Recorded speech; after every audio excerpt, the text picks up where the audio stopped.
Effondrement ou basculement dans Reporter.net du 5 mars 2021. Selon l'historien Jérôme Bachet, dans son dernier livre Basculement, le capitalisme est un colosse qui sait et saura s'adapter aux crises qu'il génère puisqu'il s'en nourrit. Jérôme Bachet identifie 4 évolutions possibles du capitalisme. La première, la plus cynique, à l'œuvre dans le Brésil de Bolsonaro par exemple, consiste à imposer de façon autoritaire, voire fascisante, la poursuite du développement fossile. La deuxième, une sorte de mue, le capitalisme verdit, sans renoncer au productivisme destructeur. La troisième est le renforcement de l'État qui ne fera que composer avec les marchés et s'y soumettre. La quatrième pourrait être une sortie du capitalisme par l'émergence d'autres modes de vie plus sobres, plus démocratiques, plus autonomes. Jérôme Bachet pense que la quatrième évolution est possible et donne l'exemple de la révolution zapatiste du Chiapas qu'il connaît bien. Il voit dans cette expérience et d'autres une multiplicité des initiatives locales, fragilisant ainsi le globalisme marchand. Il ne serait donc pas raisonnable d'attendre que le capitalisme s'effondre, car il a encore beaucoup de ressources. Il conviendrait donc de ne plus alimenter la bête pour qu'affamée, elle se meure. Toujours dans Reporter.net, les courants marins sont à la peine dans un article du 2 mars 2021.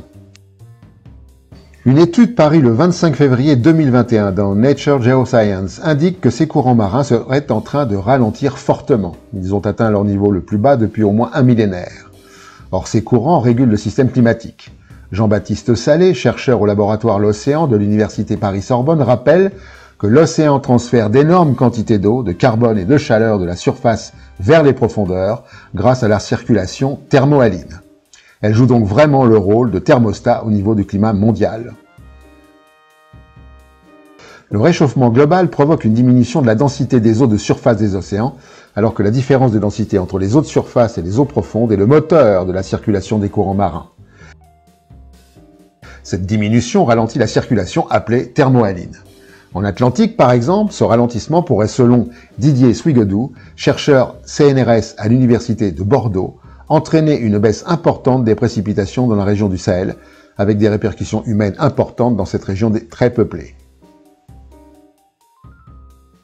En Europe du Nord, il pourrait augmenter la fréquence des tempêtes et, en Amérique du Nord et en Europe, pourrait provoquer la montée du niveau des mers, sans compter une baisse importante de la production biologique marine.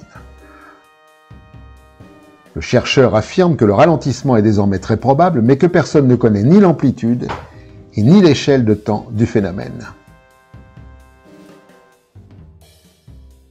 La surchauffe du CAC 40 dans oxfamfrance.org du 9 mars 2021.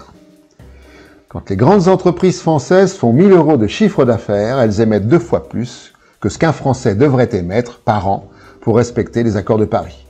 BNP Paribas, Société Générale, Crédit Agricole et Total ont chacune une empreinte carbone supérieure à la France. Les émissions de gaz à effet de serre des entreprises du CAC 40 nous conduisent à un réchauffement climatique de plus de 3,5 degrés à horizon 2100. Inutile de dire ici les conséquences d'une telle augmentation. Sur les 35 entreprises étudiées par Oxfam France dans son rapport de février 2021, seules 3, EDF, Schneider Electric, Legrand, ont à ce jour une empreinte carbone et des engagements susceptibles de les faire rester dans une trajectoire compatible avec un réchauffement inférieur à 2 degrés. Les autres seront soit soumises à des contraintes édictées par un État conscient des enjeux et soucieux de l'intérêt général, soit continueront d'être nuisibles au nom de la sacro-sainte productivité. Devinez quelle sera la tendance. L'effet rebond, une mauvaise nouvelle pour le climat dans futurascience.com du 4 mars 2021. Commençons par définir ce qu'on appelle l'effet rebond. L'effet rebond est ce principe qui constate que plus on dispose de nouvelles technologies rendant efficace la consommation d'une ressource, plus la demande pour cette ressource augmente, ce qui aboutit à une augmentation de la consommation énergétique globale. Autrement dit, les ampoules LED sont plus sobres et donc on en consomme plus. L'effet rebond se manifeste sous 3 effets. L'effet d'usage, parce qu'un équipement a un moindre coût de fonctionnement, il est utilisé plus souvent. J'utilise davantage mon four parce qu'il est moins énergivore. L'effet de revenu, les sommes économisées sont affectées à d'autres secteurs consommateurs d'énergie. Avec les économies de carburant réalisées avec une voiture électrique, je pars en voyage. L'effet de substitution, on remplace prématurément un équipement par un autre moins énergivore, je remplace mon réfrigérateur en bon état de fonctionnement par un réfrigérateur A+++. Pour résumer l'effet rebond, donc si je trie mes déchets et que je mange moins de viande, je me permets un petit voyage en avion. Ainsi, après 9 années de ralentissement de la croissance économique mondiale suite à la récession de 2008, La consommation mondiale d'énergie primaire a augmenté de 2,1% par an en 2017 et de 2,3% par an en 2018, soit près de la moyenne d'environ 2,4% par an sur les 250 dernières années, selon une étude parue cette année dans Renewable and Sustainable Energy Reviews. Bref, l'effet rebond est le signe que tout change pour que rien ne change. Forage pétrolier en panne dans agencecofin.com du 8 mars 2021.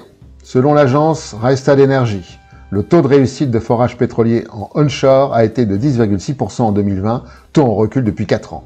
Ce taux est à comparer avec les 60% de taux de réussite de la première moitié de la décennie 2010. L'agence indique qu'il s'agit d'une donnée qui jette un nouveau doute sur la pérennité de l'exploration d'hydrocarbures conventionnels au cours des prochaines années. Le taux de réussite offshore reste à peu près stable. Et pour finir, la connerie de la semaine.